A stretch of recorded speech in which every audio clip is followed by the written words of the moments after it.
रहे हैं और लगातार ये बात कह रहे हैं कि भाई मेरे ऊपर तो इतनी ज़्यादती हो रही है कि मुझे कभी भी गिरफ्तार किया जा सकता है। और 3 समन का वो जवाब देते नहीं हैं, और जवाब भी देते हैं तो सवाल पूछते हैं, जवाब देते नहीं हैं बल्कि सवाल उल्टा पूछते हैं कि भाई आप जो मुझसे पूछना चाहते हो पहले मुझे लिख के दीजिए और फिर मैं देखता हूँ कि जवाब दूंगा या नहीं दूंगा। ये वही केजरीवाल हैं जो लगातार कहते थे कि भाई जो सरकारी एजेंसियाँ हैं, जो लगातार ईडी सीबीआई जो काम करती है, उनका जवाब जो है देना चाहिए, उनके सामने जाना चाहिए। लेकिन जैसे ही वो मुख्यमंत्री पद पर बैठे हैं, जैसे ही वो सीएम पद पर बैठे हैं, उसके बाद से लगातार उनका जो कह सकते हैं कि मूड है पूरी तरह से इन चीज़ों के लिए बदल गया है। और प्रज्ञा, अरविंद केजरीवाल मनीष सिसोदिया नहीं है, या अरविंद केजरीवाल सरकार के मंत्री नहीं है। अरविंद केजरीवाल मुख्यमंत्री हैं और मुख्यमंत्री को गिरफ्तार करने के प्रावधान है। प्रावधान भी नहीं, मैं कहूँ कहीं कहीं प्रावधान। आप देखिए कि अरविंद केजरीवाल की आज गिरफ्तारी हो जाएगी, अरविंद केजरीवाल को ईडी अधिकारी गिरफ्तार कर लेंगे।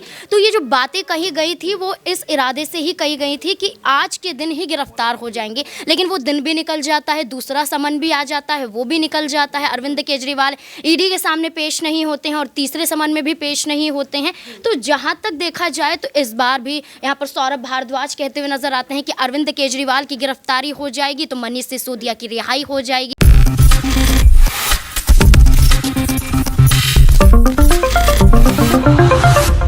नमस्कार, नेक्स्ट 9 न्यूज देख रहे हैं आप और मैं हूं आपके साथ प्रज्ञा सिंह। स्वागत है आप सभी का मेरे खास प्रोग्राम सियासी पंचनामा में।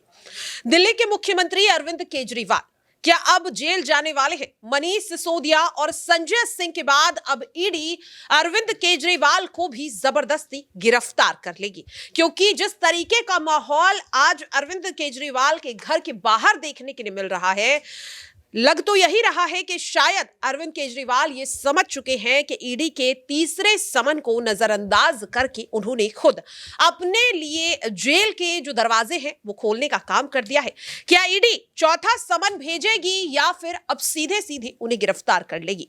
ये सवाल लगातार बनता हुआ नजर आ रहा है और इन्हीं तमाम सवालों के जवाब ढूंढने के लिए न्यूज रूम में मौजूद तमाम सहयोगियों से समझेंगे कि अरविंद केजरीवाल क्या जानबूझकर ईडी को न्योता दे रहे हैं कि ईडी उनके घर आए और उन्हें जबरदस्ती गिरफ्तार करके ले जाए। यहां पर मेरे साथ अमन जी हैं, उनसे इस चीज को समझेंगे कि क्या ईडी अरविंद केजरीवाल को चौथा समन भेजेगी या फिर आज जिस तरीके की बाड़ेबंदी देखने के लिए उनके घर के बाहर मिल रही है, गिरफ्तार वो होने वाले हैं।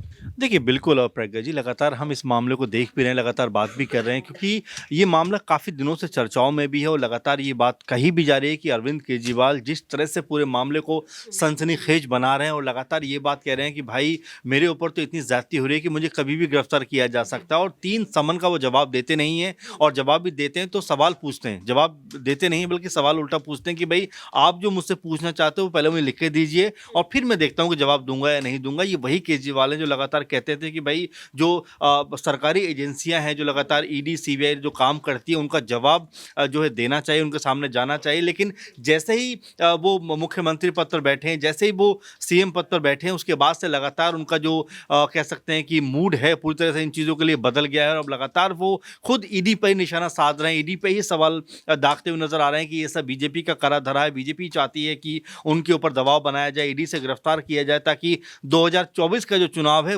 उसको लड़ने से पहले ही आम आदमी पार्टी जो है पूरी तरह से कमज़ोर हो जाए। देखिए ये निखालिस एक तरीके से कहा जाए तो राजनीति है, सियासत है, और इसमें मुझे लगता है कि अब अरविंद केजरीवाल को ये राजनीति करने का ढंग मेरे ख्याल से आ गया है शायद, क्योंकि हर एक मुद्दे को जिस तरह से लगातार टीवी पे जो लाने की कोशिश हो रही है आम आदमी पार्टी की, वो काफ़ी हद तक सफल भी रह रही है। क्योंकि आप देखें कि आज सुबह से ही लगातार अरविंद केजरीवाल हर एक चैनल पर छाए हुए हैं। कल भी उनके ऊपर लगातार खबरें थी कि वो ईडी के ऑफिस नहीं गए, उन्होंने जो है जवाब नहीं दिया। बीजेपी भी लगातार उनके ऊपर जो है हमलावर है कि भाई आप जो है जो जिस तरह से आप सवाल के जवाब नहीं दे रहे हो, ईडी के सामने पेश नहीं हो रहे हो, तो उससे तो यही लगता है कि दाल में ज़रूर कुछ काला है। तो ऐसे में कहीं ना कहीं चर्चा में वो हैं और कहते भी हैं कि बदनाम होंगे तो क्या नाम ना होगा। तो वही बात है कि वो इस तरह से भी अपना नाम कहीं ना कहीं बनाना चाहते हैं और लगातार उनका नाम बन भी रहा है, क्योंकि 2024 का जो आम चुनाव है वो 2-3 महीने के बाद प्रज्ञा जी होने वाला है। उससे पहले ही अरविंद केजरीवाल एक अपने लिए माहौल सेट करना चाहते हैं कि अगर उनको पकड़ा भी गया, गिरफ्तार भी किया गया, तो कम से कम वो ये बात कह सकते हैं कि भाई देखो मैं तो पहले ही कहता था कि आम आदमी पार्टी पर ज्यादती होने वाली है, लगातार उनके ऊपर दबाव बनाया जाने वाला, और इसी मद्देनजर मुझे जेल के अंदर डाल दिया गया है। वाकई में देखिए, अब सवाल ये भी है कि हर कोई अरविंद केजरीवाल पर तो सवाल उठा रहा है कि वो क्यों ईडी के समन का जवाब नहीं दे रहे हैं, लेकिन आखिरकार इस चीज को कोई क्यों नहीं समझना चाहता कि अगर अरविंद केजरीवाल ईडी के समन का जवाब देने के लिए दफ्तर जाएंगे तो कहीं वो भी तो मनीष सिसोदिया और संजय सिंह की तरह गिरफ्तार तो नहीं हो जाएंगे। क्योंकि संजय सिंह की अगर बात करें तो उन्हें तो समन तक भेजना जरूरी ईडी ने नहीं समझा, सीधा छापेमारी के लिए घर पहुंच जाती है और गिरफ्तार कर लेती है। क्या ये डर भी वजह हो सकती है अरविंद केजरीवाल की ईडी के दफ्तर ना जाने की? अक्षय है मेरे साथ और अक्षय से इस चीज को समझेंगे कि हर कोई अरविंद केजरीवाल पर तो सवाल उठा रहा है कि वो जानबूझकर ईडी को चुनौती दे रहे हैं, लेकिन क्या अरविंद केजरीवाल का ये करना गलत है? क्योंकि वो जानते हैं कि मनीष सिसोदिया और संजय सिंह को भी इसी तरीके के समन भेजे गए थे, माफ कीजिएगा, क्योंकि संजय सिंह को तो समन भेजा भी नहीं गया था, यहाँ पर मनीष सिसोदिया को समन भेजा गया था और उसके बाद वो आज तक जेल से बाहर नहीं निकल पाए हैं। तो अगर अरविंद केजरीवाल अपने आप को बचाने के लिए ये कर रहे हैं तो इसमें गलत क्या है? देखिए प्रज्ञा, अरविंद केजरीवाल मनीष सिसोदिया नहीं है, या अरविंद केजरीवाल सरकार के मंत्री नहीं है। अरविंद केजरीवाल मुख्यमंत्री हैं और मुख्यमंत्री को गिरफ्तार करने के प्रावधान है। प्रावधान भी नहीं, मैं कहूँ कहीं कहीं प्रावधान है। आप देखिए जिस तरह से 3 समन भेजे जा चुके हैं। सबसे पहले तमाम दर्शकों को बता दें कि पीएमएलए की धारा 50 के तहत ये समन ईडी जारी कर रही है, जिसके तहत ईडी अब तक 3 समन जारी कर चुकी है। अब यहाँ पर मुख्यमंत्री अरविंद केजरीवाल हैं, उन्हें गिरफ्तार करने के कई प्रावधान है। जिस तरह से दिल्ली की शराब नीति है, ये कहीं ना कहीं मुझे लगता है कि सिविल एक केस बनते हैं यहाँ पर कि सिविल क्राइम में ये आती है, और सिविल क्राइम में मुख्यमंत्री की गिरफ्तारी होना बेहद ही, मैं कहूँगा, मुश्किल है। एक स्तर तक नामुमकिन सिविल क्राइम में एक मुख्यमंत्री की गिरफ्तारी होना है, और उस बात को अरविंद केजरीवाल बहुत ही अच्छे से जानते हैं कि उनकी गिरफ्तारी ऐसे ही नहीं हो सकती। 3 समन का ईडी का कानून जरूर कहता है कि वो 3 समन के बाद एक गैर जमानती वारंट जारी करा सकती है, कोर्ट से फिर गिरफ्तार कर सकती है, लेकिन मुख्यमंत्री को लेकर ऐसा नहीं हो सकता। और उसका जीता जागता उदाहरण हमारे पास हेमंत सोरेन का है। 7 समन उन्हें ईडी जारी कर चुके हैं, लेकिन अब तक भी कोई बड़ा कदम ईडी उन्हें लेकर आगे नहीं उठा पाई है। ऐसे में कई कानून है जो कहीं ना कहीं अरविंद केजरीवाल को मदद पहुंचा रहे हैं, क्योंकि वे एक ऐसे संवैधानिक पद पर है जिसके पद पर होने से उन्हें काफी यहाँ पर फायदा मिलता नजर आ रहा है। तो इसके जरिए यहाँ पर अरविंद केजरीवाल ये बात अच्छे से जानते हैं कि गिरफ्तारी हो नहीं सकती, इतनी आसान नहीं है। ऐसे में राजनीति को जितना भुना सके आम आदमी पार्टी और केजरीवाल, उसकी पूरी कवायद में इस समय केजरीवाल जुटे हुए हैं। वाकई में तो अरविंद केजरीवाल हो सकता है इस बात को बेहतर ढंग से जानते हैं कि ईडी के लिए उन्हें गिरफ्तार करना, जेल में डालना इतना आसान नहीं है। तो फिर आखिरकार क्यों आम आदमी पार्टी इस तरह के अभियान चला रही है, जनता के बीच लगातार इस बात को पहुंचाने की कोशिश कर रही है कि ईडी अरविंद केजरीवाल को गिरफ्तार कर देगी? नाजमीन, क्या जानबूझकर आम आदमी पार्टी एक माहौल बनाने की कोशिश कर रही है? क्योंकि जैसा कि अक्षय ने कहा कि झारखंड के मुख्यमंत्री हेमंत सोरेन को 6 समन भेजे जा चुके हैं, लेकिन वो गिरफ्तार नहीं हुए। अरविंद केजरीवाल भी इस चीज को जानते हैं। तो क्या जानबूझकर एक माहौल बनाने की कोशिश इस वक्त आम आदमी पार्टी कर रही है 2024 के लिए?